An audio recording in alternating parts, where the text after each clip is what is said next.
সুপ্রিয় দর্শক, আসসালামু আলাইকুম। স্মার্ট খামারের পক্ষ থেকে সবাইকে জানাই স্বাগতম। আপনাদের সাথে আছি আমি মৌসুমি। আজকের ভিডিওটি খুবই গুরুত্বপূর্ণ হতে চলেছে, কারণ আজকে আমি আপনাদের সাথে শেয়ার করব 0 দিনের ফার্মি মুরগির বাচ্চার ব্রুডিং পিরিয়ড, প্রয়োজনীয় ওষুধ, 3টি গুরুত্বপূর্ণ ভ্যাকসিন এবং 1 মাস পর্যন্ত সঠিক পালন পদ্ধতি। মাশাআল্লাহ, আমাদের ফার্মি মুরগির বাচ্চাগুলো ব্রুডিং চলছে। এখানে 500 পিস বাচ্চা আছে। এগুলো ঈদের পর ডেলিভারি দেব ইনশাআল্লাহ সারা দেশব্যাপী। আর যারা প্রি অর্ডার করতে চান, আগে বুকিং করতে চান, তাদের জন্য কিন্তু ছাড়ের ব্যবস্থা রয়েছে।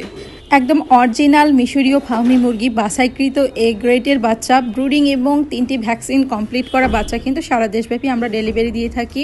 বর্তমানে সারা দেশব্যাপী কিন্তু ফার্মি মুরগি খুবই জনপ্রিয় হয়ে উঠেছে। এটা খুবই লাভজনক একটা মুরগি, প্রচুর পরিমাণে ডিম দিয়ে থাকে।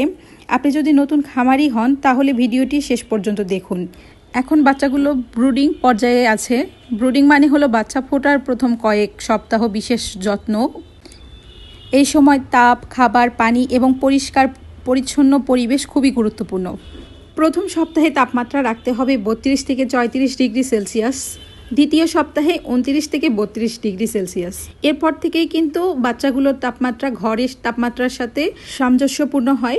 এই ক্ষেত্রে একটা বিষয় মনে রাখতে হবে, বাচ্চারা যদি একসাথে জড়ো হয়ে থাকে বুঝবেন ঠান্ডা লাগছে, আর যদি দূরে দূরে ছড়িয়ে থাকে তাহলে বুঝতে হবে ওদের গরম লাগছে। সেই ক্ষেত্রে তাপমাত্রা একটু বাড়িয়ে বা কমিয়ে দিতে পারেন।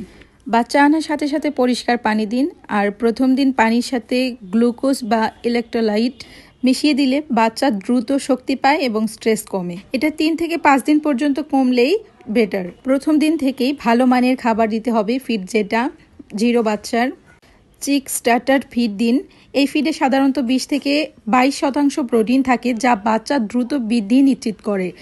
খাবার ও পানির পাত্র সবসময় পরিষ্কার রাখবেন, ভেজা বা নোংরা লিটার কখনো রাখবেন না। প্রথম সপ্তাহে ভিটামিন ও ইলেকট্রোলাইট, দ্বিতীয় সপ্তাহে মাল্টিভিটামিন বা মিনারেল সিরাপ দিতে পারেন। অবশ্যই চিকিৎসকের পরামর্শ অনুযায়ী দিতে হবে। এখন আসি ভ্যাকসিন পর্যায়ে। দ্বিতীয় সপ্তাহে অর্থাৎ 10 থেকে 12 দিনের গাম্বুরা ভ্যাকসিনের প্রথম ডোজ, 18 দিনে গাম্বুরার দ্বিতীয় ডোজ এবং 21 দিনের রানীক্ষেত ভ্যাকসিন দিতে হবে।